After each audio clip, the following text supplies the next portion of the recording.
जब हम किसी ऐसे इंसान को देखते हैं जिसका कैरेक्टर अच्छा नहीं होता तो कभी कभी उसके बारे में लोग ऐसा कह देते हैं वो बहुत गंदा इंसान है। तो इससे मुराद ये नहीं होता कि वो कुत्तों की तरह गो खाता है। ये लिखा हुआ है, हाँ, मनुस्मृति में लिखा हुआ है। अस्सलामु अलैकुम वरहमतुल्लाहि वबरकातुहू।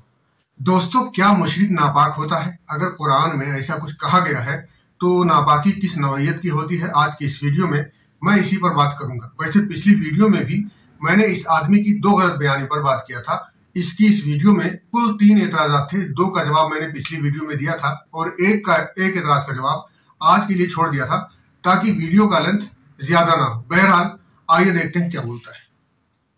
पारा 5 सूरा 9 तौबा आयत 28। हे ईमान लाने वालों, ईमान लाने वाले मतलब जो अल्लाह और मोहम्मद में ईमान जिनका है, विश्वास है।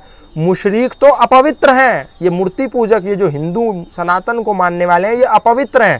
तो इस वर्ष के पश्चात ये मस्जिद हराम काबा के पास ना फटकने पाए, और यदि तुम्हें मोहताजी का भय हो तो अल्लाह ने चाहा तो जल्द ही वह अपने अनुग्रह से तुम्हें धनवान कर देगा।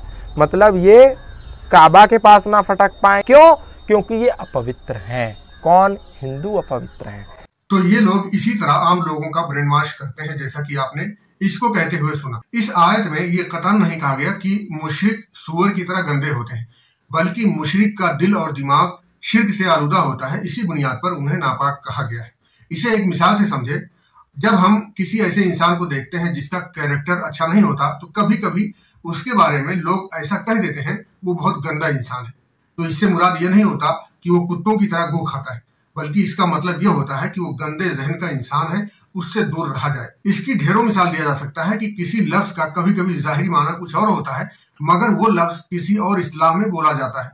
इसकी एक मिसाल कुरान से समझ लें। सूरह अहज़ाब की आयत नंबर 32 में अल्लाह ने मोमिन औरतों के मुतालिक कहा, अगर तुम परहेजगार हो तो गैर मर्दों से नर्म और लचकदार लहजे में बात ना किया करो कि जिसके दिल में बीमारी हो वो लालच में पड़ जाए, और बावकार तरीके से बात किया कर। इस आयत में फी कल्बिही मर्दुन का जो जुमला है इसमें बज़ाहिर दिल की बीमारी की बात कही गई है, लेकिन इससे मुराद ये नहीं है कि जो दिल का मरीज हो उससे सख्ती से बात किया करो, बल्कि इसका इस्तिलाही मफ़हूम है कि जिसके दिल में कोई बुराई है वो तुम्हें हल्का ना समझ ले और कोई नामुनासिब हरकत ना कर बैठे। इसीलिए कहा गया बावकार तरीके से और वजनदारी से बात किया करो।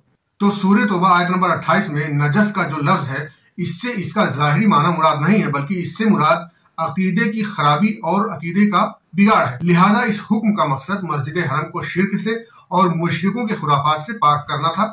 मुशरिकीन बहुत सारे खुराफात करते थे, अंधविश्वास करते थे, यहाँ तक कि मुशरिक मर्द और मुशरिक औरतें नंगे होकर भी काबा का तवाफ किया करते थे। इसीलिए इन्नमल मुशरिकून नजसुन के फौरन बाद ये कहा फला यक़रबुल मस्जिदल हराम, यानी वो मस्जिद हरम के पास भी फटकने ना पाए।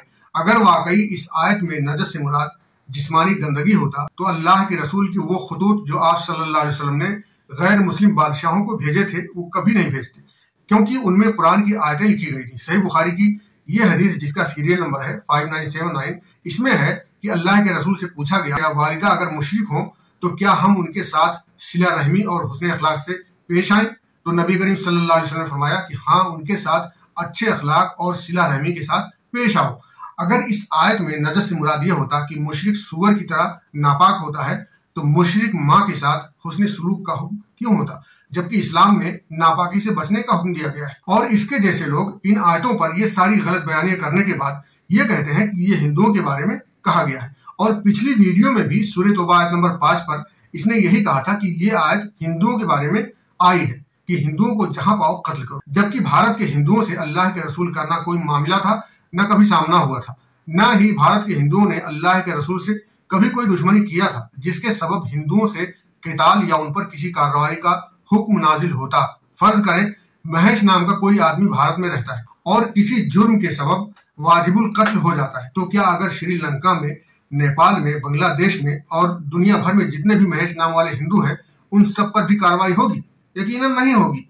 तो फिर मक्का के किसी मुशरिक के जुर्म की सजा भारत के किसी दूसरे मुशरिक को कैसे दी जा सकती है? भारत तो दूर की बात है, मक्का के मुशरिकों की सजा मदीना के मुशरिकों को भी नहीं दी जा सकती है। ये इस्लाम है, ब्राह्मणवाद नहीं है। यहाँ किसी के गुनाह की सजा उसके बाप को भी नहीं दिया जाता। आगे चलते हैं। हमारे सनातन धर्म में तो कहीं नहीं लिखा है ऐसा क्योंकि सनातन तो प्राचीन से प्राचीन है, सदा से चला आया। उस समय मुसलमान कहाँ था? ये सब मुसलमान वही तो हैं जो सनातन थे पहले, बाद में मुसलमान हुए। 1400 साल के पुराने इतिहास में जाओ, कोई मुसलमान नहीं था। यहाँ पर इसने दो बातें कही। एक ये कि सनातन में ऐसा तो नहीं लिखा है कि मुसलमान नापाक होते हैं।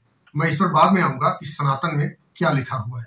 अभी हम इसके इस दावे की हकीकत को समझेंगे कि क्या इस्लाम 1400 साल पहले नहीं था और क्या अरब के सारे मुसलमान 1400 साल पहले सनातनी थे। इसे हम 3 हिस्सों में समझेंगे। सबसे पहली बात, ये दावा ही तारीखी लिहाज से गलत है, क्योंकि आखिरी नबी अरब में आए थे, भारत में नहीं आए थे। और अरब में उस वक्त गरचे सारे मुशरिक ही थे, लेकिन अरब कौम के लोग हमेशा से मुशरिक नहीं थे और ना वो हिंदू थे, बल्कि वो अरब थे जिनमें मुशरिकीन थे और यहूद व नसारा भी शामिल थे।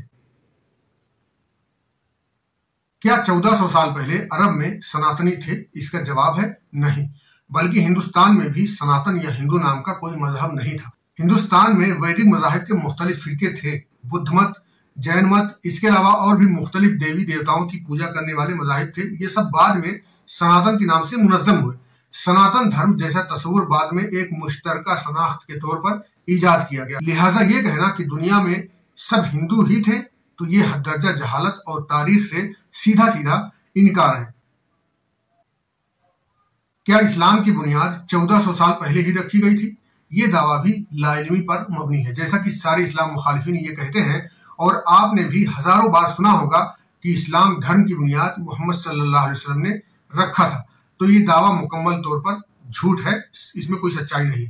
मैं यहाँ पर अलग अलग सूरतों से चंद आयत आपके सामने रखना चाहता हूँ। इन्हें अपने तौर पर खुद भी कुरान में देखें कि ये आयतें कुरान में हैं या नहीं है, ताकि ये ना लगे मैंने झूठे रेफरेंसेस दिए हैं। मैं अरबी इबारत नहीं पढ़ूंगा, सिर्फ तर्जुमा बताऊंगा, क्योंकि टाइम भी बचाना है। सूरे आले इमरान आयत नंबर 67 में अल्लाह ने कहा, इब्राहिम ना यहूदी थे ना नसरानी थे, बल्कि वो एक सच्चे और खालिस मुसलमान थे। यहाँ इब्राहिम अलैहिस्सलाम के बारे में सराहत के साथ अल्लाह ने कहा वो मुसलमान थे। आप सबको पता है हजरत इब्राहिम अलैहिस्सलाम अल्लाह के रसूल से बहुत पहले आके जा चुके हैं। तो ये कहना इस्लाम 1400 साल पहले नहीं था, ये गलत है। सूरह बकरा आयत नंबर 132 में हजरत इब्राहिम और हजरत याकूब अलैहिस्सलाम की वसीयतों का जिक्र किया गया है, जिसमें उन्होंने अपनी औलादों को इस्लाम पर कायम रहने की नसीहत किया था। इसमें बताया गया, और इब्राहिम ने अपने बेटों को वसीयत किया और याकूब ने भी कहा, ऐ मेरे बेटो, अल्लाह ने तुम्हारे लिए यह दीन मुंतखब किया है, लिहाजा तुम मरना तो सिर्फ इस हालत में कि तुम मुसलमान हो। सूरह यूनुस आयत नंबर 72 में अल्लाह ने हजरत नूह अलैहिस्सलाम का कौल इस तरह नकल किया है, और मुझे हुक्म दिया गया कि मैं मुसलमानों में से ही रहूं। सूरह यूसुफ आयत नंबर 101, इसमें हजरत यूसुफ अलैहिस्सलाम की दुआ का जिक्र इस तरह किया गया है, मुझे इस हालत में मौत दे कि मैं मुसलमान रहूं और मुझे नेक लोगों के साथ मिला दे। सूरह आले इमरान आयत नंबर 19 में अल्लाह ने फरमाया, बेशक अल्लाह का दीन इस्लाम ही है। इसकी मजीद वजाहत अल्लाह ने सूरह रूम आयत नंबर 30 में इस तरह किया, यही दीन हमेशा से कायम है, मगर अक्सर लोग नहीं जानते। मतलब ये कि आदम अलैहिस्सलाम जो दुनिया के पहले इंसान थे, जिनसे पूरी इंसानी कौम चली, उनसे लेकर नूह अलैहिस्सलाम, इब्राहिम अलैहिस्सलाम, मूसा और ईसा अलैहिस्सलाम और आखिरी नबी हजरत मोहम्मद सल्लल्लाहु अलैहि वसल्लम तक सबका दीन इस्लाम ही है।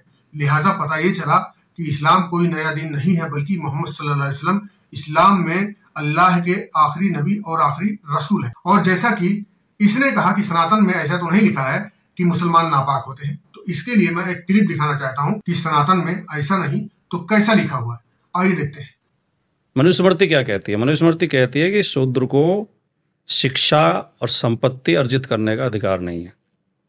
शूद्र पक्के मकान में नहीं रह सकता, नए वस्त्र नहीं पहन सकता, अच्छे बर्तनों में खाना नहीं खा सकता, हमारे बराबर में नहीं बैठ सकता। ये लिखा हुआ है? हाँ, मनुस्मृति में लिखा हुआ है।